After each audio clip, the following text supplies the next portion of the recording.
Welcome to Magai maths class. இன்னைக்கு நம்ம என்ன பார்க்க போகிறோம்னா 10ஆம் வகுப்பு எண்களும் தொடர்வரிசையில் எடுத்துக்காட்டு 2.41 தான் பார்க்க போகிறோம். இதுக்கு முன்னாடி 2.40 வீடியோ போட்டிருக்கோம். அதோட லிங்க் டிஸ்கிரிப்ஷனில் இருக்குது. பார்க்காதவங்க போய் பார்த்துட்டாங்க. இப்போ கணக்கு பார்க்கலாம். பின்னொருவற்றில் முதல் உறுப்பு மற்றும் பொது விகிதம் கொடுக்கப்பட்டுள்ளது. அதனுடைய பெருக்கு தொடர்வரிசையை காண்க. ஃபர்ஸ்ட் கொஸ்டினை பாருங்கள். a = 7 -7 r = 6. இதோட பெருக்கு தொடர்வரிசையை தான் கண்டுபிடிக்கணும். பெருக்கு தொடர்வரிசையின் பொது வடிவம். பெருக்கு தொடர்வரிசையின்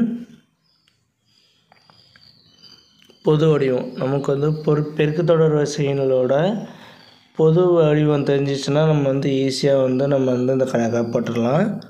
பொது வடிவம் எப்படி இருக்குன்னா AR² எக்ஸட்ரா அப்படியே போயிட்டே இருக்கும்.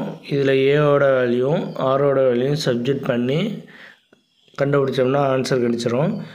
A = -7 R = 6. இப்போ இதில் சப்ஜெக்ட் பண்ணுவோம். A என்னது? A = -7.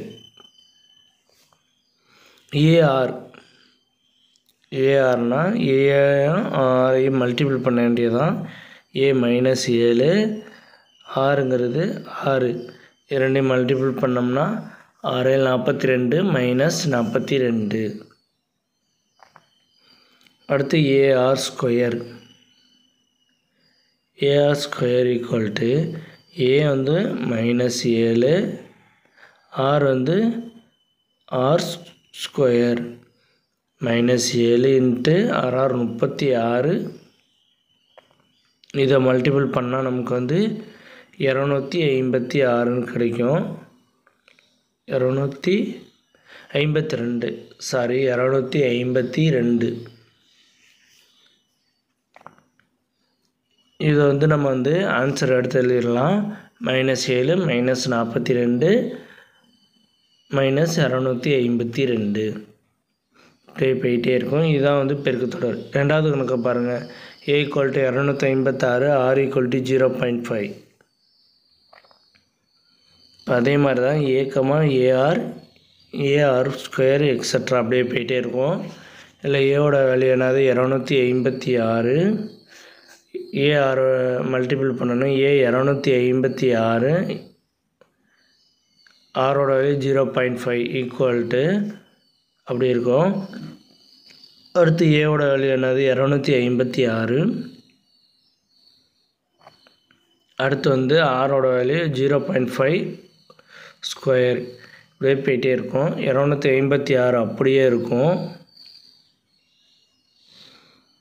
இந்த 256 0.5 நம்ம மல்டிபிள் பண்ணோம்னா 128 கிடைக்கும். 128.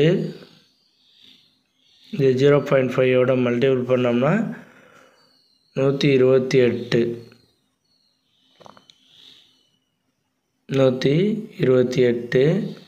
அதே இதை இங்கே 0.5 ஸ்கொயர் பண்ணிவிட்டு 256ஓட மல்டிபிள் பண்ணோம்னா நமக்கு 64.